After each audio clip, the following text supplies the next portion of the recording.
जून 2026 form fill up को लेके काफी सारे स्टूडेंट्स हैं वो कंफ्यूज हो रहे हैं कुछ नए बदलावों की वजह से।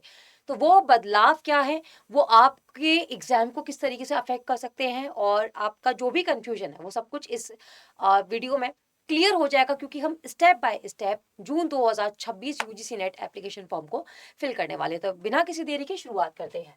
चलिए, सबसे पहले आपको क्या करना है, सिंपल गूगल पे जाना है। गूगल पे आपने टाइप करना है ugcnet.nta.nic.in। ठीक है, ugcnet.nta.nic.in।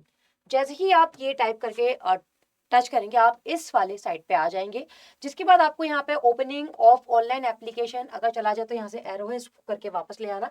इस पे आपको यूजीसी जून 2026 एग्जामिनेशन फॉर्म फिलअप पे टच करना है। उसके बाद आपको यहाँ से रेड कलर से लिखा हुआ opening of online application form UGC net June 2026 examination दिखेगा।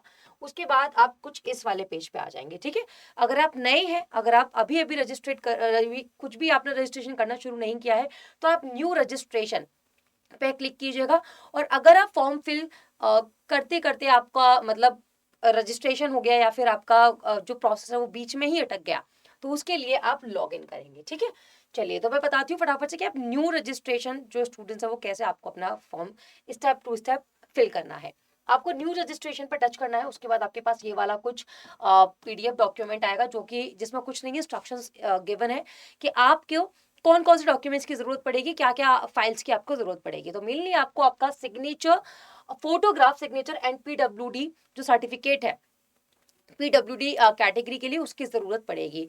साइज क्या होना चाहिए जब भी आप ये अपलोड करें आपके फोटोज का, सिग्नेचर का, तो ये बहुत जरूरी है, आपको ध्यान रखना। जब भी आप फोटो को अपलोड करेंगे तो फोटो पहली बात तो किस फॉर्मेट में होना चाहिए, जेपीजी जेपीईजी फॉर्मेट में आपका फोटो होना चाहिए, जिसका साइज 10 KB से 200 KB से ज्यादा नहीं होना चाहिए।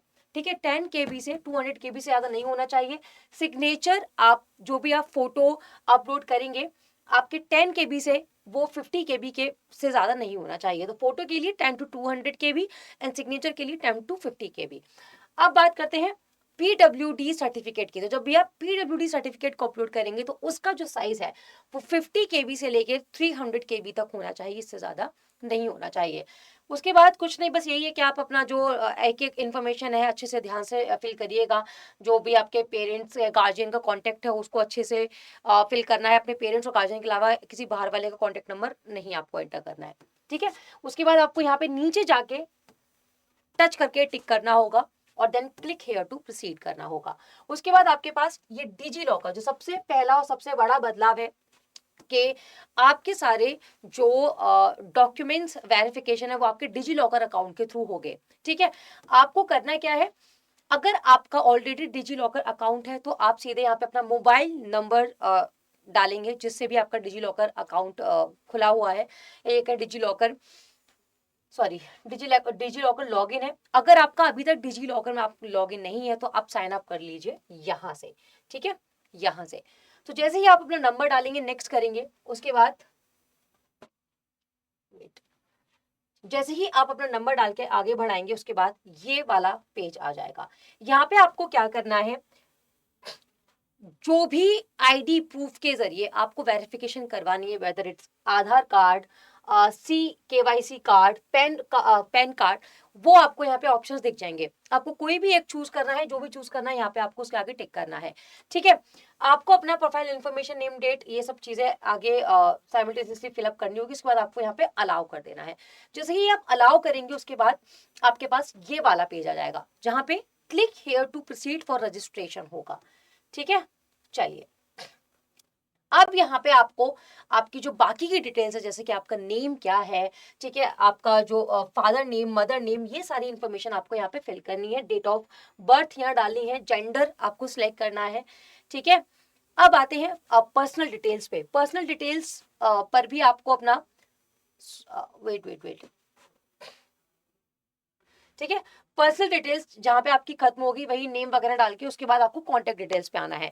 कॉन्टेक्ट डिटेल्स पे आपको अपना जो प्रीमिसेस नंबर है या नेम है वो मेंशन करना है। सब लोकेलिटी मेंशन करनी है, लोकेलिटी, कंट्री, स्टेट, ये सब चीजें, मतलब जो भी आप जहाँ रहते हैं ये सब चीजें आपको एड ऑन करनी है। अपना पिन कोड डाल देना है। उसके बाद आपका ईमेल एड्रेस जो भी है, जो ईमेल एड्रेस वर्किंग होना चाहिए, क्योंकि जो भी इंफॉर्मेशन है, जो भी इंपॉर्टेंट चीज़ें हैं वो आपको आपके मेल ही कर दी जाएंगी, ठीक है। तो इन जो आपका ईमेल एड्रेस है वो बिल्कुल वर्किंग होना चाहिए, मतलब ऐसा नहीं कि कोई तो ईमेल एड्रेस आपको पता नहीं सालों से वो मेल खोला नहीं है और वो आपने डाल दिया। तो ईमेल एड्रेस वर्किंग होना चाहिए। उसके बाद दोबारा से वही ईमेल एड्रेस सेकंड वाले कॉलम में डालना है कंफर्म करने के लिए। मोबाइल नंबर डालना है, उसके बाद मोबाइल नंबर कंफर्म करने के लिए फिर से दोबारा से मेंशन करना है, और एक ऑल्टरनेट कॉन्टैक्ट नंबर भी आपको डालना है। जो ऑल्टरनेट कॉन्टैक्ट नंबर है आपके गार्जियन या पेरेंट्स का होगा तो वो ज्यादा सही रहेगा, ठीक है। चलिए अब आते हैं एड्रेस पे। अब एड्रेस को लेके यहाँ पे दूसरे बदलाव की हम बात करेंगे। जो एड्रेस है यहाँ पे आपको अपना नाम लिखना है, ठीक है। उसके बाद सब लोकेलिटी ये सब चीजें लिखना है, लोकेलिटी, कंट्री, ये सब चीजें। बट यहाँ पे एक कैच ये है कि इस बार जो भी आपको आपका सेंटर जो अलॉट किया जाएगा, जैसे कि पहले काफी सारे ऑप्शंस आपके पास आते थे, क्या जो भी आप स्टेट चाहते थे उसमें आप फिल कर सकते थे। पर इस बार क्या होगा, इस बार जो भी आप एड्रेस यहाँ पे डालेंगे सिर्फ उसी स्टेट में, या फिर सिर्फ ये कहें कि बिल्कुल जैसे कि अगर आप यूपी के हैं तो आप जो यूपी के जो कॉलेजेस हैं सिर्फ आपका जो सेंटर है वहीं आपको अलॉट किया जाएगा, ठीक है।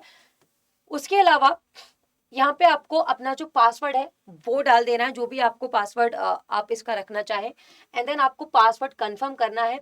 सिक्योरिटी क्वेश्चन आप में कुछ भी डाल दीजिए। सिक्योरिटी क्वेश्चन मतलब एक टाइप से आप जो पासवर्ड डाल रहे हो उसकी हिंट के तौर पर डाला जाता है, बट एनीवेज आप कुछ भी डाल सकते हैं, ठीक है। उसके बाद जो सिक्योरिटी आंसर है वो यहाँ पे मेंशन कर दीजिएगा, जिससे कि इन केस अगर आप पासवर्ड भूल जाएं तो आपको ये सब हिंट्स के थ्रू पता चल जाए। बट एनीवेज ये सब चीजें इतना मैटर करती नहीं है, आप बस अपना पासवर्ड डाल देना और उसको याद रखना, ठीक है।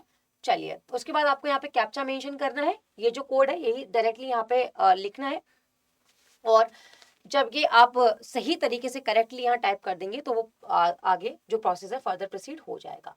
चलिए अब आपके जो आपने जो भी मेल डाला होगा वहां पे आपके पास एप्लीकेशन नंबर आ जाएगा, ठीक है। एप्लीकेशन नंबर आपको यहाँ पे डालना है, और वही सेम पासवर्ड जो आपने उधर मेंशन किया था वो पासवर्ड यहाँ डालना है।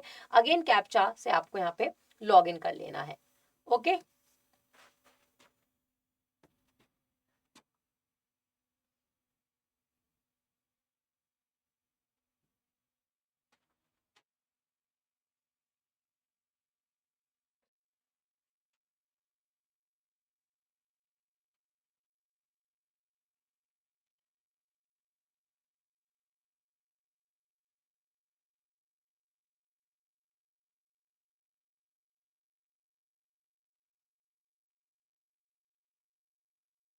ओके तो अब यहाँ पे एक जो चीज मैं आपको बताना चाहूँ कि एक है आपका परमानेंट एड्रेस और एक है आपका प्रेजेंट एड्रेस।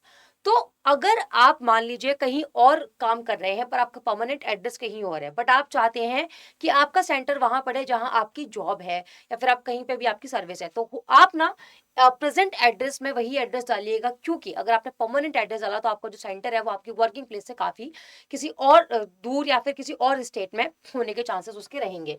तो इसलिए यहाँ पे आप ये कोशिश कीजिएगा कि परमानेंट एड्रेस और अपना जो प्रेजेंट एड्रेस आप जब आप जहाँ रह रहे हैं आपको जहाँ आसपास सेंटर चाहिए वो डालिएगा, अदरवाइज आपको सेंटर आपका वर्किंग जो प्रेजेंट एड्रेस है उससे दूर ही पड़ेगा, ओके। पर्सनल डिटेल्स आपको यहाँ पे डालनी है। पर्सनल डिटेल्स में आपको अपना नाम, date of birth, gender, father name, mother name, nationality मतलब आप भारतीय हैं, इंडियन है, वो मेंशन करना है। कैटेगरी मेंशन करनी है अपनी कि आप जनरल है, ओबीसी है, ये सब वगैरह, ठीक है। उसके बाद आपको यहाँ पे कंफर्म कैटेगरी करने के लिए ऑप्शन आएगा जहाँ पे आपको दोबारा से वही कैटेगरी डालनी है, ओके। और यहाँ पे एक जो नई चीज शायद से देखी गई है वो ये है कि do you have a valid category certificate issued by authorised government office, यानी कि अगर आपने जैसे कि मान लीजिए आपने जो भी कैटेगरी इधर डाली है तो क्या आपके पास वो सर्टिफिकेट है, ठीक है। तो वो सर्टिफिकेट है वो इधर आपको नो और यस में इधर लिखना है। अगर आपके पास नहीं है तो नो आई हैव, मतलब आपके पास अभी नहीं है बट आपने वो डाल रखा है, मतलब प्रोसेस में है वो सर्टिफिकेट का आना, तो आप बोल सकते हैं that no I have applied but awaiting the certificate, ठीक है। मतलब आपने अप्लाई कर दिया बट आप वेट करें सर्टिफिकेट का। उसके अलावा category certificate number receipt number, जैसे कि जो भी आपका सर्टिफिकेट है, जो भी आपकी कैटेगरी है, जो भी आपका जो कास्ट सर्टिफिकेट पे जो आपका नंबर है, वो नंबर आपको इधर डालना है। ठीक है, जिस डेट को आपने अप्लाई किया था वो आपको इधर डालना है, और नेम ऑफ अथॉरिटी डालनी है। जब आपने अप्लाई किया था तब नेम ऑफ अथॉरिटी क्या था, और ये सब, आर यू डायबिटिक, क्या आप डायबिटिक है, ठीक है, आपके पेरेंट्स की एनुअल इनकम कितनी है वो आपको डालना है। ठीक है, क्या आप मिनॉरिटी कम्युनिटी से बिलोंग करते हो वो आपको मेंशन करना है, ये सब चीजें। चलिए, उसके बाद आपको यहाँ पे फिर से कैप्चा मेंशन करना है, एंड देन उसके बाद कैप्चा मेंशन करेंगे, उसके बाद यहाँ पे एक और पेज आएगा जहाँ पे आपको मेंशन बताना है कि क्या आप पीडब्ल्यूडी कैटेगरी से बिलोंग करते हैं, आप क्या पीडब्ल्यूडी कैंडिडेट है या नहीं। तो अगर आप नहीं है तो नो कर दीजिएगा, यस है तो यस कर दीजिएगा। अगेन फिर से कैप्चा डालने के लिए आएगा, आप कैप्चा यहाँ पे करेक्टली मेंशन कर दीजिएगा। ठीक है, चलिए, और अगर आप पीडब्ल्यू कैंडिडेट हैं तो अब उसके वेरिफिकेशन के लिए यहाँ पे कुछ कॉलम्स आपको फिल करने पड़ेंगे। फॉर एग्जांपल, आपको पीडब्ल्यूडी कैंडिडेट के लिए यस करना पड़ेगा, आपका नाम डालना पड़ेगा, आपका जो डेट ऑफ बर्थ है वो यहाँ पे लिखना पड़ेगा, जेंडर लिखना पड़ेगा, और बाकी अपनी जो डिसेबिलिटी है उसके बारे में लिखना पड़ेगा, अपना डिसेबिलिटी जो सर्टिफिकेट पे नंबर, आपका जो डिसेबिलिटी सर्टिफिकेट है उसका नंबर यहाँ पे आपको 2 बार डालना पड़ेगा, एक बार डालना पड़ेगा, दूसरी बार कंफर्म करने के लिए डालना पड़ेगा। ठीक है, ये सब चीज आपको यहाँ पे मेंशन करना पड़ेगा। इशुइंग अथॉरिटी कौन है, जैसे कि डीएम है या कौन है, और स्टेट ऑफ, जिस स्टेट से आपने वो इशू किया है वो स्टेट कौन सी, फॉर एग्जाम्पल दिल्ली, एनीथिंग। चलिए, उसके बाद आपका ये जो आप जो विकलांग है, आप कितने परसेंट विकलांग है, या कि आप आपकी मतलब अगर आपको कम दिखाई देता है, ठीक है, तो अगर आप विजुअली डिसेबल है तो आप कितना है, 40% है या 40% से कम है, तो ये भी चीज आपको मेंशन करनी है। ठीक है, चलिए नेक्स्ट, फिर ये आगे आपका जो ऐसे पीडब्ल्यूडी कैंडिडेट्स हैं उनको अपना जेंडर भरना है, उसके अलावा बताना है कि उनके पास मतलब डिसेबिलिटी सर्टिफिकेट है या फिर कोई यूडीआईडी कार्ड है, क्या है, ये सब फिल करना है। अगर आपके पास सर्टिफिकेट है तो आप यहाँ पे बस बोल दीजिए that I have disability certificate. ठीक है, एंड यहाँ पे उसके बाद enter disability certificate number, enter disability certificate number 2 बार आएगा जो आपको यहाँ पे फिल करना होगा, ये सब चीज है। ओके, उसके बाद जैसे ही आप यहाँ पे आएंगे, फिर से इशूइंग अथॉरिटी और स्टेट जहां से आपने वो इशू किया है, उसके बाद नीचे आपको यहाँ पे एक और ऑप्शन दिखेगा, the type of disability as per certificate, मतलब आपका जो डिसेबिलिटी का टाइप है वो क्या है। ठीक है, आपको सुनने में प्रॉब्लम है, या आपको देखने में प्रॉब्लम है, या फिर आप इंटेलेक्चुअल डिसेबिलिटी है, तो अपनी डिसेबिलिटी का आपको यहाँ पे टाइम मेंशन कर देना है, देन यहाँ पे आपको कैप्चा एंटर कर देना है। ठीक है, ओके, दिस इज हाउ हम फिर आगे जो अपना प्रोसेस है उस पर आएंगे। ये अभी भी पीडब्ल्यूडी कैंडिडेट्स का ही चलिए वेरिफिकेशन है। जब पीडब्ल्यूडी कैंडिडेट्स का जो वेरिफिकेशन पूरा हो जाएगा उसके बाद आपको यहाँ पे वेट,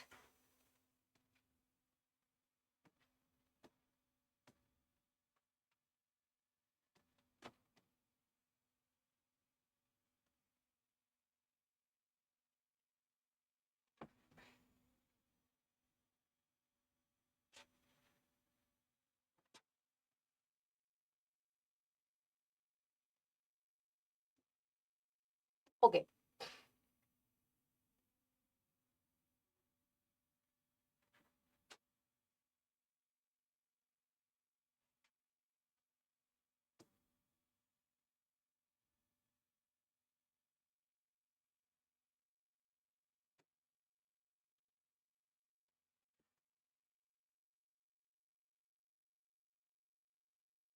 ओके, अब आते हैं आपके सब्जेक्ट पे। ठीक है, आपकी आइडेंटिटी डिटेल्स के बाद आपको जो सबसे पहले जो अपार आईडी है वो करनी होगी। ठीक है, अपार आईडेंटिटी मैंडेटरी नहीं है, आप चाहे तो कर सकते हैं, नहीं तो नहीं। उसके अलावा आपके आ जाती है फिर एजुकेशन डिटेल्स।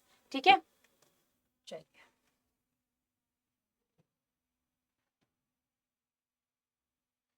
वेट, ओके, तो यहाँ पे आपके आ जाते हैं एग्जामिनेशन सिटीज कि आपको कौन सी सिटीज मतलब क्या क्या ऑप्ट करना है। बट एनीवेज आपके पास ज्यादा सिटीज के ऑप्शन नहीं आएंगे, जो जैसे कि मैंने आपको बताया था, जो आपका एड्रेस है उसी हिसाब से आपको जो सिटी है वो अलॉट हो जाएगा उसके आसपास के एरिया का। ठीक है, अगर यहाँ पे आपको बताना है कि क्या आप जो यूजीसी नेट में अप्लाई करना चाहते हैं वो किस बेसिस पे करना चाहते हैं, आपके पास मास्टर्स डिग्री है, इस बेसिस पे करना चाहते हैं तो आपको यहाँ पे मास्टर्स डिग्री करना है। किस सब्जेक्ट में आपको नेट ऑप्ट करना है, किस सब्जेक्ट से आपको नेट का एग्जामिनेशन दे रहे हैं, यानी कि पेपर 2 आप क्या चूज करेंगे, ये आप यहाँ पे आप टाइप करेंगे। जैसे कि अगर आप इकोनॉमिक्स में दे रहे हैं या फिर आप पॉलिटिकल साइंस में दे रहे हैं या फिर आप रूरल इकोनॉमिक्स में दे रहे हैं, अप्लाइड साइंस जो भी है अप्लाइड इकोनॉमिक्स में दे रहे हैं, तो वो आपको यहाँ पे मेंशन करना है। और देन यहाँ पे अपनी जो एग्जाम सिटी आप डाल देंगे, उसके बाद आपको गार्जियन का नाम, सॉरी गार्जियन का ऑक्यूपेशन, आपके जो फादर है वो क्या काम करते हैं, उनका क्या ऑक्यूपेशन है, उनकी क्वालिफिकेशन कितनी है, देन आपके मदर का ऑक्यूपेशन एंड मदर की क्वालिफिकेशन बतानी है। ठीक है, अगेन यहाँ पे आपको कैप्चा एंटर कर देना है एंड देन आपको नीचे यहाँ पे ये आपकी वेट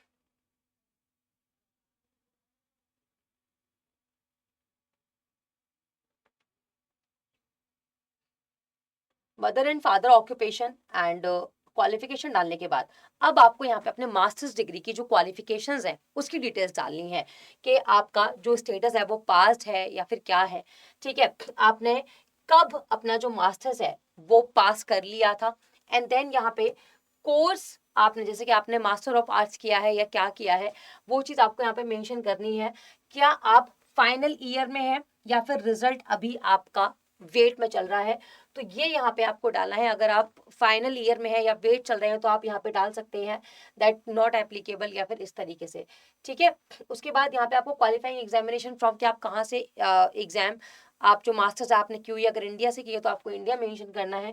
ठीक है, नेक्स्ट यहाँ पे जो एग्जामिनेशन स्टेट है, आप किस स्टेट से आपने जो अपनी मास्टर्स है उस कॉलेज या यूनिवर्सिटी से कंप्लीट किया है वो स्टेट आपको यहाँ पे डालनी है। किस यूनिवर्सिटी से किया है यूनिवर्सिटी नेम डालना है। उसके बाद आपका जो रिजल्ट है, अगर वेट है तो फिर ये ऑप्शन आएगा ही नहीं। अगर आप पास्ड है, यहाँ पे आपने लिख दिया है कि ठीक है रिजल्ट आ चुका है, सब कुछ हो चुका है, उसके बाद आपका जो रिजल्ट मोड है आपको परसेंटेज डालना है, टोटल मार्क्स डालना है, ऑप्टेड मार्क्स डालना है एंड 74% आपको यहाँ पे अपनी जो मार्क्स है वो डालने हैं।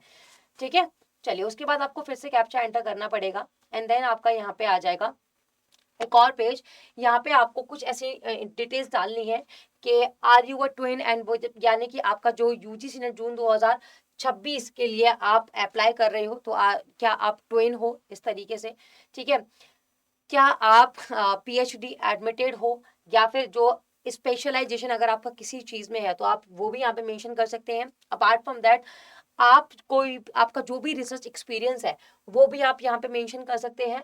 एंड यहाँ पे whether you are ex serviceman, मतलब कि आपने पहले सर्विस थी आपके पास अब नहीं है, तो यहाँ पे येस और नो करना है। अगेन यहाँ पे अपना जो कैप्चा है वो आपको डाल देना है। ठीक है, तो ये एडिशनल डिटेल्स फिल करने के बाद आपके पास आएगा अप्लाई फॉर का ऑप्शन। ठीक है, कि आपको किस चीज के लिए अप्लाई करना है, ये असिस्टेंट प्रोफेसर के लिए या फिर पीएचडी ओनली। एक और चीज मैं आपको यहाँ पे बता दूं कि जैसे कि अगर आपकी जो डेट ऑफ बर्थ है अगर वो उसमें 30+ है तो आप यहाँ पे आपके पास जेआरएफ का ऑप्शन नहीं आएगा। अगर आप अंडर 30 है तभी आपके पास जेआरएफ का ऑप्शन आएगा। ठीक है, नेक्स्ट यहाँ पे तीसरा बड़ा बदलाव ये है कि जैसे कि जब आप आधार कार्ड बनवाने जाते हैं तो आपका बायोमेट्रिक होता है जहाँ पे आपका जो फेस है वो कैप्चर किया जाता है। तो ऐसे ही जैसे पहले आप फोटो डाल देते थे वो तो करना ही है, बट जैसे ही आप आगे प्रोसीड करेंगे आपके पास ये छोटा सा लाइव कैमरा ऑप्शन जो ओपन हो जाएगा जिसमें आपकी जो लाइव फोटो है वो यहाँ पे आपको आप लाइव फोटो है वो कैप्चर कर ली जाएगी। बट यहाँ पे एक प्रॉब्लम आएगी, जैसे कि मान लीजिए अगर किसी का आधार कार्ड काफी टाइम पुराना है, किसी का 2013-12 ऐसे का पुराना आधार कार्ड है और उस पर जो फोटो है वो काफी ज्यादा पुरानी है, तो आपकी करंट फोटो और जो पुरानी फोटो है उसको मैच करने में प्रॉब्लम आप फेस कर सकते हो। तो अगर ऐसा कुछ आप कुछ क्रिएट कर सकते हो तो मेक श्योर कि अपनी जो फोटो आधार कार्ड पे आप चेंज करा लीजिए।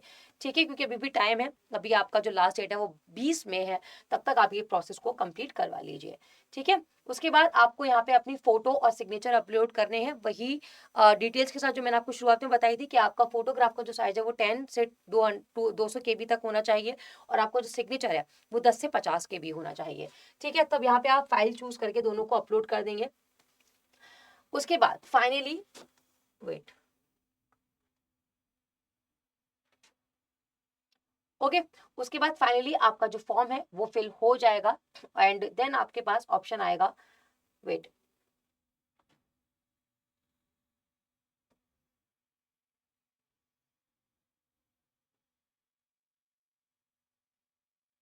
वेट, देन उसके पास ऑप्शन आएगा रिव्यू पेज का, कि आप अपनी जो भी आपने ऑनलाइन एप्लीकेशन फॉर्म है एक बार उसको आप रिव्यू कर लीजिए कि कहीं कोई आपने गलती तो नहीं करी है। तो एक बार अच्छे से अपना जो भी डिटेल्स है आप अच्छे से चेक कर लीजिएगा कि आपने कहीं भी किसी भी तरीके की कोई गलती तो नहीं करी है। जब आप ये सब कुछ कर लेंगे, अपना फोटो, अपना सिग्नेचर, ये सब चीज आप कर देंगे, देन फाइनली आप इसको सबमिट कर देंगे। फाइनली सबमिट करने के बाद आपका ये जो फॉर्म है ये फिल हो जाएगा। ठीक है। उसके बाद आपको क्या करना है, वेट, उसके बाद आपको जो फीस है वो भरनी है अगर आपको ऑनलाइन पेमेंट करना है। ठीक है। आपका जो पेमेंट मोड है वो ऑनलाइन होगा, उस पर आपको ऑनलाइन पेमेंट सिलेक्ट करना है। और जैसे ही आप प्रोसीड फॉर पेमेंट करेंगे आपके पास जो पेमेंट है उसके ऑप्शंस खुल जाएंगे। आप जो क्रेडिट जो पेमेंट है वो आप यूपीआई के थ्रू भी कर सकते हैं। ठीक है। यूपीआई के थ्रू भी कर सकते हैं। और यहाँ पे जो आपका कैनरा बैंक है ऑप्शन, एचडीएफसी बैंक है, आईसीआईसी बैंक है, एसबीआई है, यूनियन बैंक ऑफ इंडिया है, तो ये आपके सारे पेमेंट प्रोवाइडर है। जो भी आपको जो भी आप के लिए इजी रहेगा या फिर कन्वीनियंट रहेगा आप उस पर टच करके अपना जो पेमेंट है उसको आप आगे फर्दर कंटिन्यू कर दीजिएगा। और दिस इज हाउ आपका जो पूरा फॉर्म है वो फिल हो जाएगा। तो अगर आपको किसी भी स्टेप में प्रॉब्लम हो तो उसके लिए आप मुझे कमेंट सेक्शन में पूछ सकते हैं, जहां पे मैं आपको रिप्लाई कर दूंगी और आपकी जो भी डाउट्स है जो भी क्वेरीज है वो रिजॉल्व हो जाएंगे। इसके अलावा अब आपका ये जो लास्ट टाइम है इसको प्रॉपर यूटिलाइज करो, और अभी भी अगर आप श्योर नहीं हो कि आपने जो पढ़ा है वो सफिशियंट है या नहीं, तो लास्ट टाइम जो अभी बैच में इनरोलमेंट्स हैं अभी भी एक्टिव है, आप उस बैच को परचेज कर लीजिए। और ये जो बैच है इसकी एक्सेस आपके पास जून 2027 तक रहने वाली है, सिर्फ ये 1-1.5 महीने के लिए नहीं। आपको बैच में एनरोल करने के लिए क्या करना है, पेपर 2 पॉलिटिकल साइंस अगर आपको मुझसे पढ़ना है एंड एज वेल आपको पेपर 1 की तैयारी करनी है, तो उसके लिए आपको अड्डा 247 पे जाना है। अड्डा 247 पे टाइप करने के बाद, सॉरी, गूगल पे अड्डा 247 टाइप करने के बाद जो पहला लिंक आएगा आपको उसको ओपन करना है। जिसके बाद आप आ जाएंगे अड्डा 247 की साइट पे, आपको ऑल कोर्सेज पे जाना है। ऑल कोर्सेज के बाद आपको यूजीसी पे जाना है। यूजीसी के बाद आपको जेआरएफ प्रेप पे जाना है, जहाँ पे आपको जेआरएफ सिलेक्शन पैक ये बैच दिख जाएगा। यहाँ पे आपको पेपर 1 पेपर 2 की कंप्लीट प्रिपरेशन करवाई जाएगी। और यहाँ पे जो आपको पॉलिटिकल साइंस के पीडीएफ नोट्स दिए जाएंगे वो मोर देन सफिशिएंट है। सारा सिलेबस डेप्थ में कवर करवाया गया है, पीवाईक्यू बेस्ड प्लस ऐसी बुक्स जहां से बहुत डेप्थ में फैक्ट्स पूछे जाते हैं, वो उस पर बेस्ड पूरा का पूरा आपको पीडीएफ नोट्स, कंटेंट, सिलेबस सब कुछ उसी तरीके से क्लियर करवाया गया है। तो अगर आप खुद भी मेहनत करेंगे और अगर आपने ये बैच खरीद लिया तो आपका जो जेआरएफ है वो कहीं नहीं गया, इस बात की गारंटी मैं देती हूँ। एंड उसके अलावा आप अगर यूट्यूब से आपको प्रैक्टिस करनी है क्वेश्चंस की, तो पीवाईक्यू सीरीज अभी मेरी चल रही है, 4:15 डेली आपको वहां पे पीवाईक्यूज में सॉल्व करवाती हूँ। अभी यूनिट वाइज पीवाईक्यूज मैं करवा रही हूँ। यूनिट 1 यूनिट 2 ऑलरेडी खत्म हो चुकी है। यूनिट 3 जो कि आपकी इंडियन पॉलिटिकल थॉट है उसके पीवाईक्यूज पिछले 5 साल के मैं इसी प्लेटफॉर्म पे सॉल्व करवाऊंगी। तो आप जेआरएफ प्रेप अड्डा 247 को सब्सक्राइब कर लो, जिससे कि आपकी आगे आने वाली इंपॉर्टेंट सेशंस मिस ना हो और कोई भी इंपॉर्टेंट इन्फॉर्मेशन के लिए आप लेट ना हो जाए। Thank you.